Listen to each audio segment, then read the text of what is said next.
नमस्कार प्रेक्षकांनो, ठरलं तर मग या मालिकेचा आजचा भाग खूप सुंदर दाखवला आहे. यामध्ये असं दाखवलं आहे की दामिनी आता पोलीस कॉन्स्टेबलला शिक्षा देण्यासाठी पोलीस स्टेशनला गेलेली असते. आणि आता घरामध्ये तर तुम्हाला माहितीच आहे जे काय झाले कालच्या भागामध्ये, की सायलीने जो कॅमेरा लपवलेला असतो त्याचं सर्व सत्य आता बाहेर आलेलं असतं.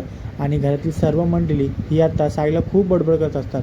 अर्जुन मात्र हा गप्प सर्व काही गोष्टी ऐकत असतो. आणि कल्पना काकू आता बोलत असतात की मला वाटलंच होतं ही पोरगी ना घरात जोपर्यंत आहे ना तोपर्यंत काही ना काही उद्योगधंदे चालूच असणार हिचे. तर मग नंतरला त्याचा चान्स मारून प्रिया देखील आता सायलीवर भडकते आणि बोलते हिची लायकीच नाही, हिची लायकी काय आणि ही करते काय, खाली फुकट तिला सुभेदाराची सून म्हणायची पण हिची लायकी नाही आहे असं बोलत आता प्रिया खूप भडकलेली असते. आणि ती सायलीला खूप काय काय बोलत असते. सायली बिचारीने चुकी केलेली असते म्हणून ती शांत उभी असते. तर मग आता पूर्ण आजी बोलते काय गं तू केलंस का, खरंच हे असं केलंस का तू. तर मग आता प्रिया बोलते हा हा विचार विचार. आणि कल्पना काकू देखील विचारतात आता सर्व मिळून तिला काय गं सायली तू खरंच असं केलंस का. तेव्हा सायली बिचारी आता बोलते हो माझ्याकडनं झाली चुकी, मला प्रियाचं खरं रूप तुम्हाला दाखवायचं होतं त्यासाठी मी प्रियाच्या रूममध्ये कॅमेरा लपवला, परंतु मला खरंच माहिती नव्हतं की अश्विन भाऊजी आणि प्रिया हे दोघं घरात एकत्र असणार आहेत, त्याच्यामुळे माझ्याकडनं जी चुकी झाली ती मी क्षमा मागते. तर मात्र आता अश्विन देखील भडकतो आणि खूप काय काय तिला बोलायला होतं. तर अर्जुन देखील तिला बोलतो की तुला काही बोलायची गरज नाही आहे, समजलं ना. त्यांनी तुझी बायको कशी आहे ना हे नक्कीच मी तुम्हाला सर्वांना दाखवेल की काय नक्का खरा चेहरा आहे या प्रियाचा हे मी तुमच्या समोर आणेल. आणि असं खूप घरात भांडणं चालू असते. आणि आता अर्जुन बोलल्या बोलल्या प्रिया ही नाटकं करायला लागते आणि बोलते पूर्ण आजीला बघितलं पूर्ण आजी केलं सर्व सालीने तरी देखील मला ऐकायला लागतं. अर्जुन हा नेहमी मलाच बोलतो आणि तू पण काय बोलत नाहीस. तर मग आता पूर्ण आजी इनोसंट झालेली असते आणि आता प्रियाला रडताना बघून पूर्ण आजीला कसरीच वाटलेलं असतं. आणि आता प्रिया हे घर जाऊन सोडून द्यायचं नाटक करत असते, परंतु आता कल्पनाताई तिला अडवतात आणि बोलतात कोणी काय जायची गरज नाही, ज्यांनी चूक केले त्यांनी या घरातनं निघून जावं असं बोलत असते. ते ऐकल्यावरती आता प्रिया ही खुश झालेली असते. आणि आता मग यांचं बोलणं चालू दाखवलं आहे त्याच्यामध्ये अर्जुन हा देखील खूप भडकलेला असतो. आणि अर्जुन आता कल्पनाताई आणि पूर्ण आजींना बोलतो की तुम्हाला नेहमी माझ्याच बायकोची चूक दिसते, तुम्ही जेव्हा जेव्हा प्रियाने जी काही गोष्ट करते ते तुम्ही टाळाटाळ प्रयत्न करता.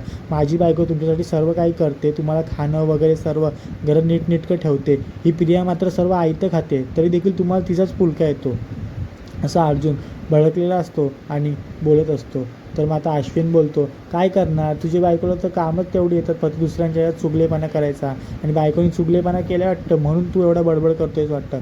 तर मग आता अर्जुन बोलतो की चुगलेपणा करणं आणि घरात जे काय सगळ्यात फरक आहे. तर मग आता पूर्ण आजी सायलीला बोलत असते काही ना काय तर अर्जुनचे वडील बोलतात की सायली आता तू चुकी केली आहेस ना मग तू माफी मागचल तन्वीची, जाऊ दे घरात भांडायला कारण नको. तर मग आता अर्जुन बोलतो की सायली एकवेळेस आईवडिलांची माझ्या माफी मागेल परंतु या तन्वीची माफी अजिबात मागणार नाही असं बोलतो. आणि तिकडनं आता तिला घेऊन निघून जातो. तर मग आता कल्पनाताई ह्या असतात आणि बोलतात ही पोरगी जोपर्यंत तोपर्यंत घरात असंच चालणार. तर मग आता अर्जुनचे वडील हे बोलतात प्रतापराव की नाही ग असं काही नाही, घरात भांडणं तर होणारच पण आता आपलंच थोडं हे ॲडजस्ट करायला लागेल, नाही तर मग परत ह्या घराचे दोन भाग होते. असं झाल्यानंतर आता प्रिया ही अश्विनला बोलते चला तो पण जाऊया. आणि नंतर ते जातात आणि इथं आता अर्जुन आणि सायली रूममध्ये आलेले असतात. तर मग अर्जुन हा सायलीला बोलतो काय सायली तुम्ही हे काय केलं, किती मोठी चूक केली होती तुम्ही आज. तर मग आता सायली ही अर्जुनला बोलत असते की मी फक्त तो पुरावा जमा करण्यासाठी कॅमेरा लावला होता, मला खरंच नव्हतं माहिती की आज असं होणार आहे. आणि अर्जुन आता खूप भडकलेला असतो सायलीवरती आणि त्यांनी जे कॅन्डल लाईटचं डिनर केलं असतो तो देखील त्यांनी कॅन्सल केलेलं असतं आणि आता तो सायलीचं काही ऐकत नसतो.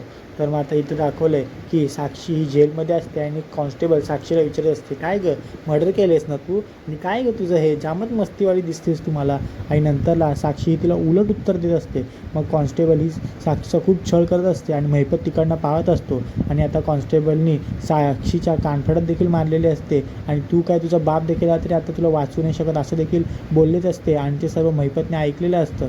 आणि आता महिपतला त्या कॉन्स्टेबलचा बदला घ्यायचा असतो म्हणून तो आता दामिनी देशमुखला फोन लावतो, परंतु दामिनी देशमुख कामात असल्यामुळे ती काय त्याचा कॉल उचलत नाही, ती कॉल त्याचा इग्नोर करते.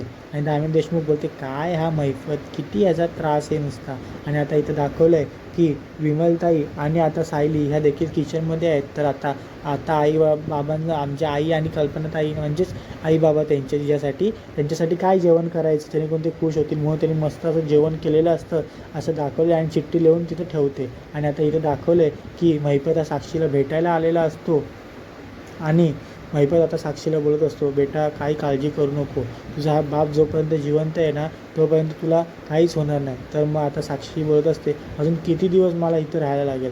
तर मग आता महिपत बोलतो, जास्त नाही, थोडेच दिवस बेटा, जर थोडेच दिवस, आणि ज्या कॉन्स्टेबलने त्रास दिला आहे ना त्याला देखील आपण नक्की त्रास देऊ. आणि आता महिपतने साक्षीला मस्तपैकी जेवण आणलेलं असतं बाहेरनं खायला, कारण ती आता जेलमधलं खाऊन कंटाळलेली असते. तर ती बोलते, अहो बाबा मी खरंच कंटाळले हो अण्णा हे खाऊन खाऊन, अक्षरशः मला तोंडाला चव नाही. तर मग आता महिपत बोलतो, पोरी काय टेन्शन घेऊ नको, लवकरच आता तू घरी येणार आहेस, तुझ्यासाठी मी एक टॉपमधली वकील शोधले, अगोदरचा वकील काढून टाकला आणि आता प्रचंड अशी ताकदशीर वकील लावले जी करून तू लवकरात लवकर सुटशील.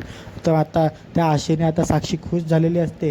आणि आता महिपत साक्षीला बोलतो, बघ पोरी आता तू घरी आलीस की घर तुझं वाट बघतंय, घराचे दरवाजे, AC, रूमवर तुझं मऊ बेड, तसंच तुझं चायनीज वगैरे खायचा टाईम सगळं तुझं वाढवते, लवकर तू येशील. आणि नंतरला आता इथं सायलीने सर्व जेवण केलं असतं आणि ती निघून वरती जात असते. तेवढ्यात प्रिया तिच्याकडे बघते, परंतु आता प्रिया मधल्या बोलते, ह्या सायलीला ना जामच मस्ती आलेली आहे. तर मग आता इथं दाखवलं आहे की प्रतिमा आत्यानी इथं स्वतःला घरात कोंडून घेतलेलं असतं. नागराज आणि सुमनताई ह्या दरवाजा ठोकत असतात आणि सारख्या विचारत असतात, काय झालं, तुम्ही काल दरवाजा लावले, तुम्हाला कसलं टेन्शन आहे का, अहो खोला ना दरवाजा. आणि आता नागराज आणि तेवढ्यात रविराज तिथे येतो. तर मग रविराज देखील त्याचा दरवाजा ठोकण्याचा प्रयत्न करतो.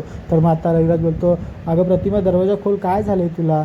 तर मग आता रविराज बोलतो, तुला साक्षीची शपथ दरवाजा खोल. ते बोलल्यावरती आता सॉरी प्रेक्षकांनो, साक्षीने सायलीची शपथ दिली आणि आता तिने दरवाजा खोललेला आहे. आणि आता नागराज इथून रविराज उभा असतो आणि आता सुमन बोलते, काय हो काय झालं प्रतिमा ताई, तुम्ही आधी तर नीट होता, तुम्ही मध्येच का असं झालं, तन्वी तुम्हाला बोलते म्हणून तुम्हाला राग आला का. तर मग आता रविराज विचारतो, काय झालं तन्वी आता काय बोलली मध्येच.